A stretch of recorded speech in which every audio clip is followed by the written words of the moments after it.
Everyone, welcome to my channel. मैं हूं आपकी होस्ट रश्मि। आज मैं आप लोगों को खरबूज उगाना दिखाऊंगी। ये एक ऐसा फ्रूट है जो हर कोई उगा सकते हैं और ये पूरी गर्मियां लग सकती हैं। जैसे अब मार्च से लेकर के और आप जून तक इतनी ज़्यादा हीट में भी इसको लगा सकते हैं। तो चलिए चलते हैं हमारी वीडियो में।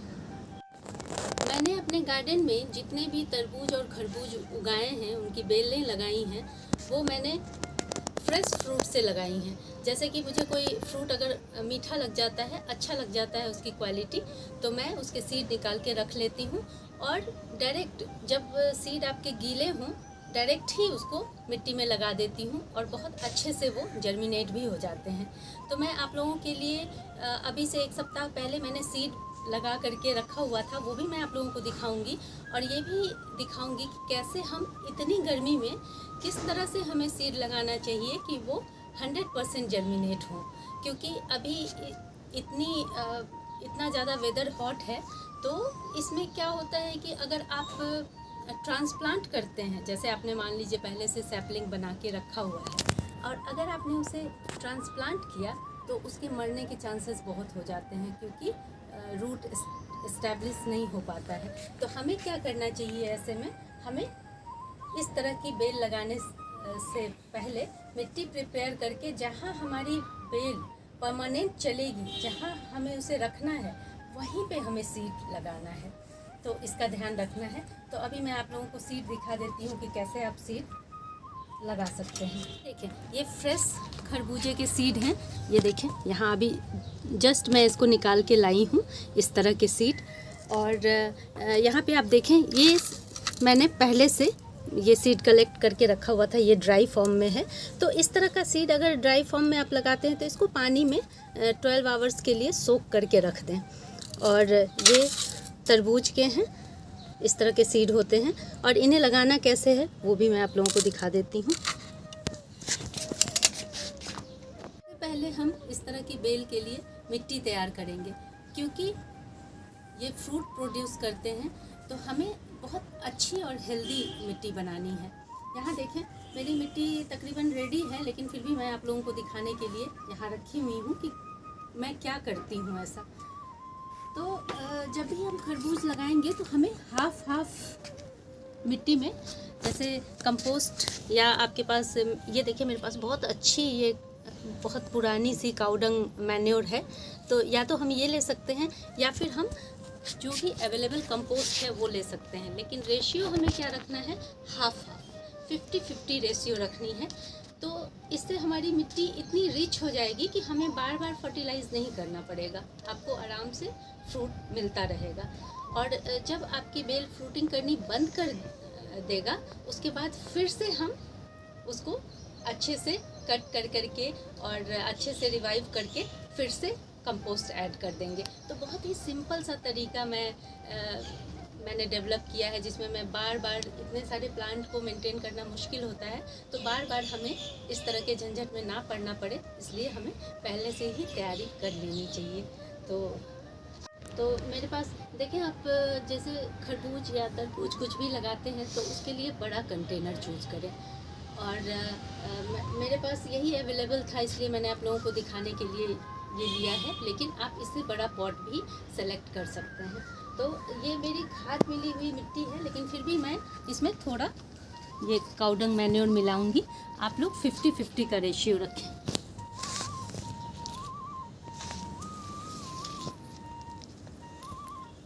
ये देखें, बस इतना सा डालूंगी क्योंकि ऑलरेडी इसमें बहुत सारा मेरा डला हुआ है पहले से ही। अच्छे से मिक्स कर लेंगे। और एक और चीज़, ये हल्दी ज़रूर मिलाएं। हल्दी मिलाने से हमारा, जैसे हम ट्राइकोडर्मा डालते हैं या फिर मिट्टी में और भी बहुत सारा फंगीसाइड डालते हैं, जिससे बीजों को जर्मिनेट होने में हेल्प मिले, उसमें कोई फंगस ना लगे। लेकिन मैं इन सब चीज़ों का इतना इस्तेमाल नहीं करती, घर से ही जो अवेलेबल होता है वही कोशिश करती हूँ, और उसमें मेरे प्लांट बहुत अच्छे चलते हैं। इसलिए मिट्टी में ये ज़रूर मिलाएं। ये अगर आप ये और इसके साथ साथ आप दालचीनी का पाउडर भी इस्तेमाल कर सकते हैं, बहुत अच्छा फंगीसाइड का काम करता है। तो ये भी मैं अंदाज से 1 चम्मच, चूँकि बड़ा गमला है, 1 या 2 चम्मच अंदाज से डाल लें। इससे चींटियाँ भी दूर रहेंगी आपके गमले से। ये देखिए, अच्छे से इसको मिक्स कर लेना है। सीड लगाने का भी कुछ तरीका होता है, वो ज़रूर जानना चाहिए, क्योंकि उससे अच्छे से सीड जर्मिनेट होते हैं। यहाँ देखें, यहाँ मैंने अभी से 1 सप्ताह पहले दोनों तरह के सीड जर्मिनेट किए हुए हैं। ये सिर्फ आप लोगों को दिखाने के लिए है कि जब भी आप सीड लगाएं, ज़्यादा अमाउंट में लगाएं, क्योंकि इसमें जो भी, जैसे अब ये सीड लग चुके हैं, तो जितना बड़ा सीड का एक रूल होता है, थंब रूल, कि सीड का साइज जितना बड़ा होता है उससे डबल डेप्थ में हमें उसे लगाना होता है। जैसे कि मान लीजिए हमारा ये मोटे मोटे सीड हैं हमारे, तो इसके दुगुने डेप्थ में हमें ये सीड लगाना है। जैसे आप देखें, यहाँ हमने होल कर लिया, आधा इंच इस तरह से होल करें, क्योंकि आप यहाँ देखें ये लंबे लंबे निकलते हैं, लगी होते हैं, इसलिए इसका डेप्थ में अगर ऊपर ऊपर ही ये जर्मिनेट हो जाएंगे तो ये इस तरह से गिरे पड़े मिलेंगे आपको। इसलिए ये छोटी सी चीज़ ध्यान में रखनी है कि हमें थोड़ा डेप्थ में ये लगाना है। इस तरह से थोड़ा अंदाजे से आप होल करें।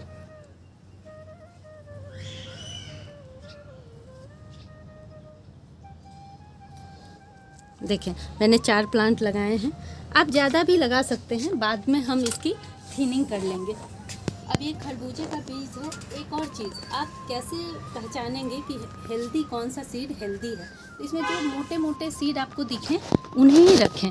अगर तब भी आपको पहचानने में दिक्कत हो तो आप क्या करें, 1 गिलास पानी लें, छोटे से ग्लास में, उसमें इन सीड को डाल दें। जो सीड ऊपर तैरते रहेंगे समझें कि वो बेकार हैं, वो अच्छे से जर्मिनेट नहीं होंगे। जो नीचे आ जाएं उनका आप इस्तेमाल करें।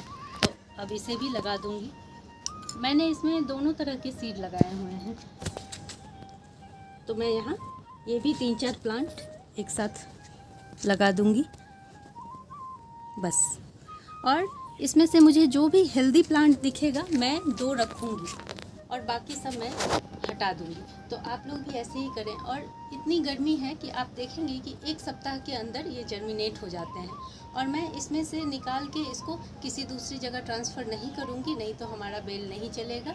और अगर चल भी गया बाई चांस, तो भी ये काफ़ी टाइम लेगा फ्रूटिंग करने में और ग्रोथ करने में। तो हमें इस चीज़ का भी ध्यान रखना है।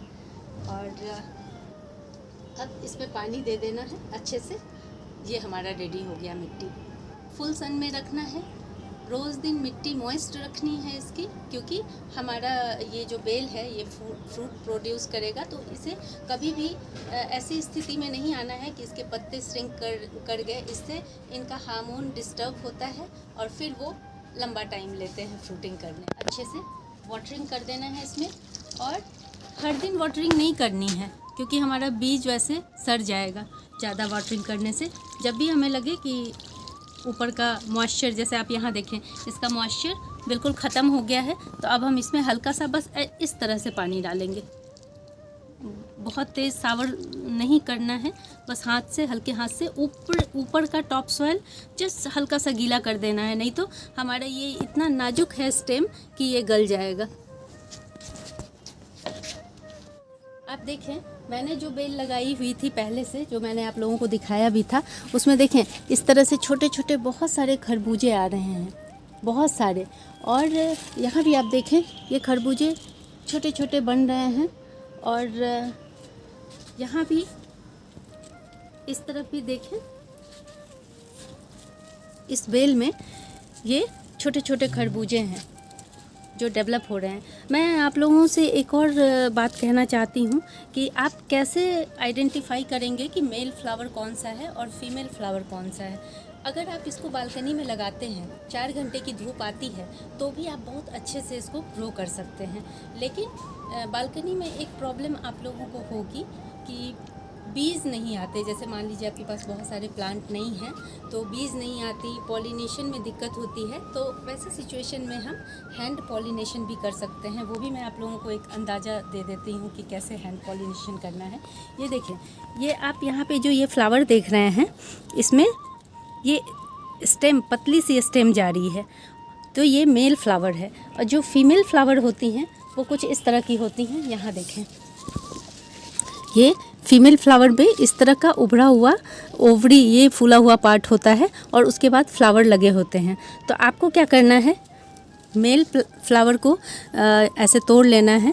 मैं ढूंढ रही थी कि मुझे छोटे से फीमेल फ्लावर मिल जाए, लेकिन ये बंद हो चुका है। तो मैं आपको जस्ट दिखा देती हूँ कि इसका बीच वाला जो पार्ट है, पॉलन वाला पार्ट, उसको लेके आपको, ये बंद हो गया है इसलिए मैं आपको दिखा नहीं पा रही हूँ, अदरवाइज़ इसका बीच वाला पार्ट भी सेलेक्ट करके आपको जस्ट इसमें टच कर देना है। इस तरह से जब टच कर देंगे तो ये आपका फ्रूट बनने लगेगा। तो ज़रूरी नहीं है, अगर आपके पास नहीं भी हैं फूल वाले प्लांट तो भी आप इस तरह का ट्रिक अपना करके बहुत अच्छे से अपने बालकनी में भी इसको उगा सकते हैं।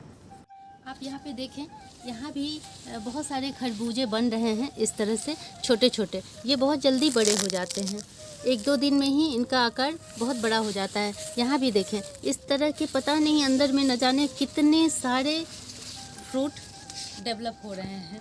तो मुझे 2 दिन पहले ही ये मिला है, इतने सारे अचानक से देखते देखते मेरी नज़र पड़ गई।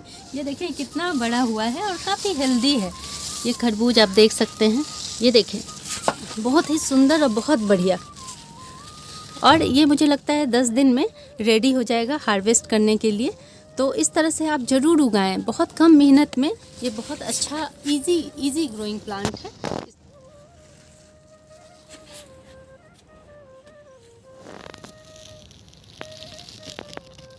कि बेल थोड़ी सी बड़ी हो जाएगी तो उसमें कुछ प्रॉब्लम्स आएंगे, जैसे लीफ माइनर सबसे ज़्यादा देखी जाती है इन बेलों में। तो उसमें हमें क्या करना है, बहुत ज़्यादा पेस्टिसाइड और ये सब की कोई ज़रूरत नहीं है कुछ करने की। अगर आपको लगे कि 3-4 पत्ते में वो दिख रहे हैं तो उनको इस तरह, आप देखें लीफ माइनर क्या होता है, मैं आप लोगों को दिखा दूँ। ये देखें, ये इस तरह के निशान जो बने रहते हैं पत्तों पे, तो ये पत्तों के बीच में कीड़े होते हैं जो इस तरह से इसे नुकसान पहुँचाते हैं। और ये पत्तों के बीच में होते हैं, अंदर होते हैं, तो हमारे पेस्टिसाइड का इन पे कोई असर नहीं पड़ता है। इसलिए अगर इस तरह के लीफ माइनर दिखें तो सिंपली क्या करना है, हमें पत्ते तोड़ देना है। इस तरह से 2-4 पत्ते निकाल दें और ज़्यादा किसी चीज़ की ज़रूरत नहीं है, कोई नुकसान नहीं करेंगे। अगर आप लोगों को मेरी ये वीडियो पसंद आई हो तो प्लीज़ इसे लाइक, शेयर एंड सब्सक्राइब करना ना भूलें। Leave nature, love nature. Thank you.